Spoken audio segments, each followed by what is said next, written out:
My in-depth analysis for UFC 316's main event and co-main event, those being Merab Dvalishvili vs. Sean O'Malley 2 and Kayla Harrison vs. Juliana Pena, both for the bantamweight men's and women's bantamweight title. Let's do this. So going off first, Merab Dvalishvili, we know his best performance was against Peter Yan at UFC Fight Night, March 11th of 2023. He got a unanimous decision victory for the judges. All three of them said 50-45 in favor of Merab. He set a UFC record with 49 takedown attempts and landed 11. He outlanded Peter Yan via significant strikes, 147-70, and he was able to maintain a high pressure, which neutralized Peter Yan's offense. Dvalishvili showcased his signature relentless pace and grappling dominance. He overwhelmed the former champion and demonstrated his elite cardio and control. Merab's least impressive win is against Cody Stamann at UFC Vegas 25 in May 1st of 2021. He still won via unanimous decision of 30-27, 29-28 times 2. And then he got his highlights. He outlanded Cody Stamann, but he did not have that usual significant control time on the wrestling. And his fight just did not have the intensity and dominance that he usually shows in his other fights. He got the win, but the performance was just less dominant than his usual standards, and he also made fewer attempts at a takedown with more of a measured pace rather than what he's known for of death. Sean O'Malley, we know his best performance is probably against Chris Motino at UFC 264 back in 2021. He got the TKO via ref stoppage in round 3. Landed 230 significant strikes against Motino, which is a record-breaking. Controlled the fight using his superior striking and movement. We know that O'Malley displayed exceptional striking accuracy and volume, overwhelmed his opponent, and showcased just his overall offensive power and different styles of fighting that he brings to the table.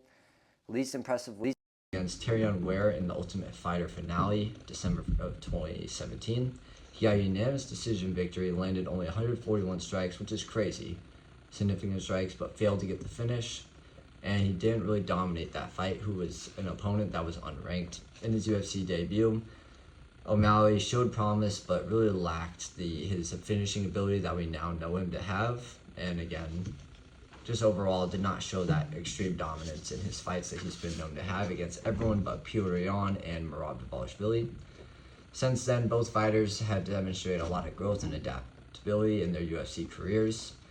We know that both Merab's extreme wrestling and pace and cardio brought him to the top, whereas O'Malley's striking led him, and his star power led him to the top of the bantamweight division. We know that their upcoming rematch at UFC 316 has a lot of ups and downs. A lot of people believe it was deserved. A lot of people don't agree with it. It's definitely a wrestler versus striker style once again. At UFC 306, we know that they fought the first time at the Sphere. Merab was able to win via unanimous decision victory, where the refs scored at 49-46 and then 48-47 times 2, capturing the championship, and showed that relentless wrestling and cardio usually beats striker. If we break down that fight, Dvalishvili completed 6 of his 15 attempted takedowns, had over 10 minutes of ground control time, outlanded O'Malley by almost 40 significant strikes, where Dvalishvili got 82 and O'Malley got 47. When it comes to total strikes, Dvalishvili again outlanded O'Malley 82-47 in significant strikes. When you go to a strategic overview of that fight, game plan, obviously, Dvalishvili was high pressure wrestling centric strategy, consistently seeing takedowns and maintaining that top control. In the stand-up engagement, he was focused mostly on grappling, but he was able to neutralize O'Malley's offense by simply feinting or just straight up going for takedowns. And during one part that we all remember, a real psychological tactic, he showed different unconventional behaviors, such as kissing O'Malley's back during a fight, which really just showed just how dominant his performance was. For Sean O'Malley's striking attempts, O'Malley obviously utilized and hoped to use his striking, but that wasn't able to happen due to Merab Dvalishvili's persistent takedown threats. O'Malley was unable to defend the takedowns, which led to a lot of significant control time against him. And then in the fifth round, we know O'Malley got that big knee and body kick that affected Dvalishvili, but it was just too late, and he was just unable to capitalize on that moment overall. Next, we got post-fight reactions. O'Malley, again, he accepted the loss, but later challenged it and said that he won rounds 1, 3, and 5. Merab was just very happy to get the belt, and his dream of becoming UFC champion. Showed the significance of MMA in his home country of Georgia. This fight, again, was a big example of classic striker versus grappler matchup. We saw Dvalishvili's extreme cardio and wrestling ability was able to win him the fight, and it gave him a bantamweight title, but also has set the stage for him possibly being one of the bantamweight GOATs. Now we got the main event for UFC 316 in New Jersey, Newark. It's a rematch between Merab and Sean for the belt once again. Let's kind of see the tactical breakdown for this one. So Merab Dvalishvili averages about 5.2 takedowns per 15 minutes and holds the UFC record with 92 total takedowns. Cardio and pressure, we know he's got the better cardio and pressure, able to often overwhelm his opponents with pure striking or pure wrestling and then occasional striking that's not the best. After capturing the title from O'Malley the first time they fought, he has already defended it against Umar Nurmagomedov at UFC 311, where he was able to neutralize elite grapplers such as any of the Dagestanians and specifically Nurmagomedov. Since that fight, O'Malley hasn't fought at all, but he has shown in his past creative striking, utilizing footwork and feints and precision.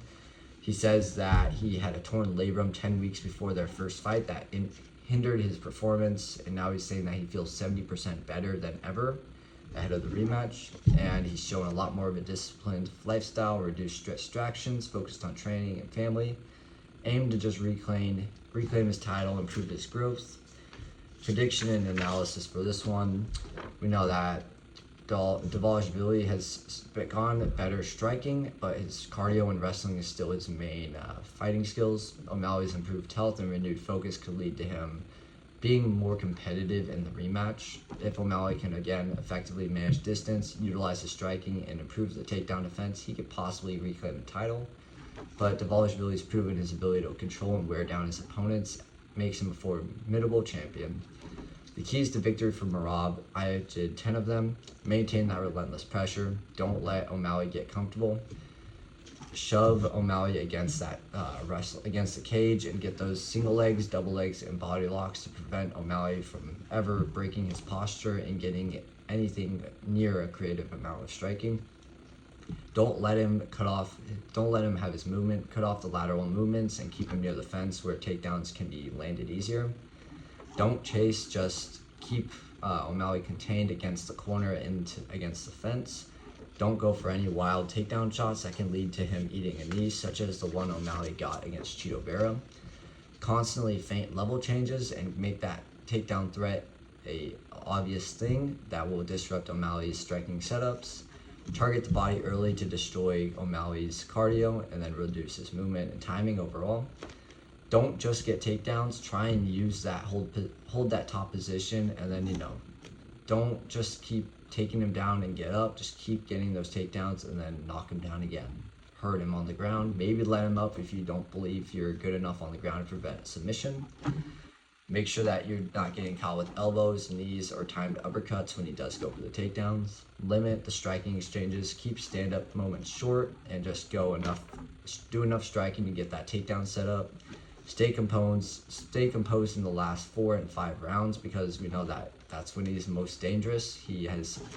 O'Malley's very good at keeping his cardio perfect for that setup.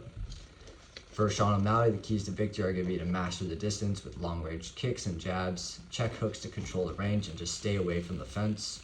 Lateral movements, switch stances, tight pivots to avoid any wrestling, so his footwork. Use precision, punishable entries, so time uppercuts, knees, and intercepting shots when Merab does shoot for a takedown. Do some body work and try and drain Merab's gas tank with teep kicks, spinning back kicks, and straight shots to the gut, maybe even liver kicks and liver punches. Stay in the middle of the cage, takedown defense in the middle, defend the shots at Merab shots with sprawls and whizzers in open space. If you do get taken down, get up as fast as you can, use the cage to stand. Don't just accept back control like you did against him in the first fight. Disrupt the rhythm with fakes and traps, so switch stances, throw feints, do different unreliable normally timings to prevent Merab's reactive wrestling shots, because he is a professional wrestler. keep the fight standing at all costs. If you get taken down, give up your back and just try to stand up as fast as you can. When you guys are breaking takedowns and clenches, just throw random shit to try and keep them from taking you back down. And then over 25 minutes, just that mental discipline. If you get taken down, stay composed, don't panic, stick to the game plan, trust the process. Next, we've got Kayla Harrison versus Juliana Pena, the co-main event for UFC 316. Juliana Pena's best performance was against Amanda Nunes in their first match. She shocked the world by submitting Amanda Nunes in round 2. When it came to striking, Pena was able to apply constant forward pressure using a stiff jab to disrupt Nunes' rhythm and force exchanges in the pocket. She showed the ability to absorb extremely hard shots early without panicking, and then showed elite toughness and composure. For cardio, she was able to maintain a high pressure pace, and Nunes was pretty gassed under pressure. And then once Nunes got hurt, Pena was able to take her down and quickly secure that rear naked choke. Analysis: this fight showcased her mental toughness, grit, and ability to capitalize on an opponent's weakness, in this case Amanda Nunes' cardio and overconfidence. Juliana Pena wasn't the cleaner striker or more athletic fighter, but her pressure is really what broke Amanda Nunes mentally and physically. Her worst performance was against Nico Montano in UFC Fight Night back in 2019. Pena won a unanimous decision after a long layoff due to injury and childbirth. Her striking was pretty sloppy and able to be telegraphed punches. Montano outlanded Pena in significant strikes. When it came to takedown defense, Pena was taken down 3 times and struggled to control any of the exchanges. Pena only won most likely because she had more total control time, but her positions were not giving out damage and not giving out any submission attempts. Overall, Pena looked pretty flat, did not show any urgency, and struggled against a smaller, less powerful fighter. It was a pretty grindy and uninspired performance, lacking the usual confidence or intensity of her fights. For Kayla Harrison, her best and worst performances. Her best was against Larissa Pacheco in their third fight in the UFC or PFL finals in 2021. It showed her overall evolution as she started doing MMA. She was able to wrestle and control Pacheco, a very powerful woman with tactical clinch work, and trip her into takedowns. She maintained dominant top control and landed a lot of ground and pound, including heavy elbows. And she did not overextend or burn out trying to finish her. She managed her gas tank well. Pacheco was only one of the few fighters that could take Kayla Harrison to the brink, and when she got there, Kayla Harrison answered with maturity and strategic discipline, and it was her most complete champion level performance. Probably her worst performance was against Mariana Morales in PFL back in 2021. She won round 1 via TKO, but the performance had a lot of red flags. She showed her chin and rushed forward very recklessly and just swung wild hooks trying to get the finish quick. Her first initial shots for a takedown were not set up, and if Moraes had better takedown defense, they would have not succeeded. She would not have gotten her to the ground. And when she did finish, she lacked that control, and it was not the cleanest execution overall. While dominant, it was a reminder that raw aggression can lead to be a weakness if not properly managed. And then against potential better competition, such as anyone in the UFC, this style will backfire, which is something that Pacheco later exploited when they last fought. For this matchup, we got Juliana Pena versus Kayla Harrison. Tail of the tape, we know that Pena is 135 pounds, high pressure grappler, average striking, iron will, and good cardio. Harrison's got gold medal Olympic judoka, elite wrestling, and heavier natural frame because she was fighting at 144, 155 for a while in the PFL, and very strong top control. When it comes to the advantage and the attribute, we got striking goes to Pena for volume. Power will go to Kayla Harrison because of the weight difference and overall just the stronger woman. Wrestling is going to be Kayla Harrison again. Submission game is Juliana Pena. Cardio will also go to Pena. Fight IQ and adaptability slightly goes to Juliana Pena. I will say for cardio, especially Pena, because we saw against Ketlin Vieira, Kayla Harrison did fail a lot of the takedown attempts and was getting pretty dominated, and I think was gifted a judge win. Strength and physique goes to Kayla Harrison for sure. How it might play out, I'm seeing rounds 1 and 2, Kayla will try to use her superior strength in judo to take Pena down, and will look to control from the top and drop heavy ground and pound via elbows. Juliana Pena will work guard and try to create scramblers to escape. In round 3, if Pena survives, Kayla Harrison's gas tank might become vulnerable, and Juliana Pena might push the pace with dirty boxing and clenched knees.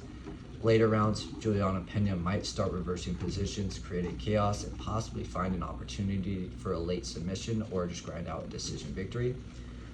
Overall prediction, it's a toss-up.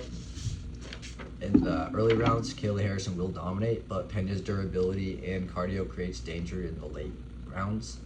I think if Kayla paces herself, she can get a decision win. If not, Pena will win. Definitely gonna put a bet for under 2.5 rounds or under 3.5 rounds, Juliana Pena, Kayla Harrison, and then over 3.5 rounds, we'll go to Juliana Pena by decision. Top 5 things that Pena must do to be successful: constant forward pressure, use her jabs, disrupt the rhythm and close the distance safely, improve her wrestling defensively and avoid being held down by a stronger grappler such as Kayla Harrison, maintain the cardio edge because in most girls fights, the one who's able to push the pace is usually going to win. Clinch control using dirty boxing, knees, elbows, and different types of tricks. Work on submissions off her back such as triangles, just any submission off the back and even reverse Kimura. Composure under her fire. Her best asset's going to be surviving the storms and throwing counter shots as they break takedown attempts. Leg kicks, the slow movement that will help sap the power and explosiveness of Kayla Harrison. Capitalize on Kayla Harrison's fatigue and surge in the later rounds. And finally, stay mentally bulletproof, which she's done pretty good in her last few UFC fights. Top 10 things Kayla Harrison must do to be successful is set up the takedowns with strikes, not just bull rush with the hips. Maintain top control and pressure if she does get those takedowns.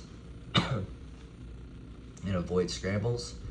Number 3 is avoid gassing out at all costs. Manage her explosiveness over 5 total rounds. Expect it to go to the decision. If she gets hit, stay calm. Emotional surges will lead to her overextending.